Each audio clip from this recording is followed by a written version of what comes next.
სააკაშვილის პოსტით მინდა დავიწყო, რომელიც თავიდან ბოლომდე ფაშისტურია, ნაცისტურია და სააკაშვილის მხრიდან ნათქვამი ერთადერთი სიმართლეა, რომელსაც მე ვეთანხმები. ნუ წერს რომ ერთი საქართველო არსებობს, არის ორი საქართველო, ეს ჩვენ ვიცოდით და ვინ არიან გრუზინები და ქართველები და აქ ბევრს წერს როგორები არიან გრუზინები, როგორები არიან ქართველები და რა თქმა უნდა ოცნებამ გააგრუზინა ყველა და არ გააჩნიათ ემპათიის გაცდა, დეჰუმანიზაციას ცდილობს, ადამიანობას გვართმევს, გრუზინებს.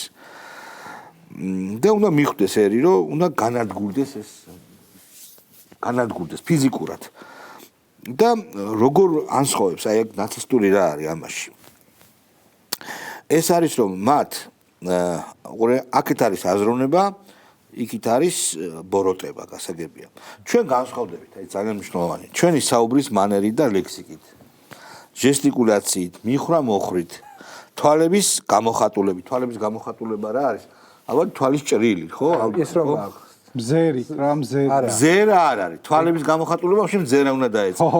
რიგო იდიოტია თქვა და მოვიწოდა. ლაზარეს. ხო, კი ბატონო, შეიძლება. ლაზარეს ჩინო. და რა თავარია? განსხვავდებით ანთროპოლოგიურად. არა, მაღალი რასაა? აი, მეგობრებო, შეიძლება ეს იდიოტია და არის ანთროპოლოგია რას თავის ქალის. აქ ფარგალი და თავის ქალის გაზომა ისვენებს რა. ანუ ანთროპოლოგიურად ხვდები, ანთროპოლოგია იკვლევს ადამიანთა რასებს, ადამიანთა ტომებს, ხალხებს და ანთროპოლოგიური განსხვავება რო არის, ჩვენ ქართველები არ ვართ, ჩვენ ვართ დაბალი რასა, რომელიც რა თქმა უნდა არანაირი ან ერთი დარჩება, ან მეორე ამბობს, ჩვენ გავიმარჯვებთო, ანუ გაზის კამერებში ამოხუთვას გვიპირებს. რა თქმა უნდა ჩვენ ვიცოდით, რომ ეს სისხლისმელი ადამიანი დიდი სიამოვნებით მოაწერდა და ვერ გამოუვიდა უბრალოდ ეს, მაგრამ ასე პირდაპირ, ასე ღიად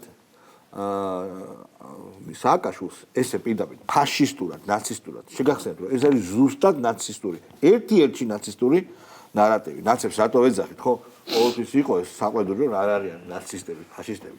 ნაცისტური, ასე ვთქვათ, გამონათქვამი ესეთი მე არ გამიგია არც ერთი ნაცისგან, მაგრამ რახან პირველმა ნაცმა და მთავარმა ეს თქვა, ზუსტად მიესადაგება. და მე ვეთანხმები სააკაშვილს, ჩვენ ერთად არ დაგვედგომება. რა თქმა უნდა, მე არ ამგონია, რომ ეს ხალხი ვინც ნაციზმის ბაცილით არის შეპყრობილი, ან ფიზიკურად და ვიმოქმედოთ მასზე, მოუკლათ ან ასე შემდეგ, მაგრამ ყველა ზომა უნდა მივიღოთ, მათ შორის კანონით დადგენილი მკაცრი ზომებიც, რომ იზოლირება მოახდინოთ, მე ციხეში ჩასმას არ გულისხმობ მარტო ამ ადამიანებისა, ანუ როგორც დენაციფიკაცია მოხდა, ეს იდეოლოგია როგორც დამარცხდა, პირველ ნაბიჯებს დგავთ უკვე. სასწავლო დაწესებულებებიდან, მედიიდან, ყველაფრიდან უნდა წავიდეს ეს ხალხი. იმიტომ რომ როცა ასე აზროვნებ, როცა შენ ამბობ, რომ გრუზინებისგან განსხვავდები ანთროპოლოგიურად, იქ მართლა მასობრივი გენოციდი, მასობრივი მკვლელობა და გენოციდი შორს არა.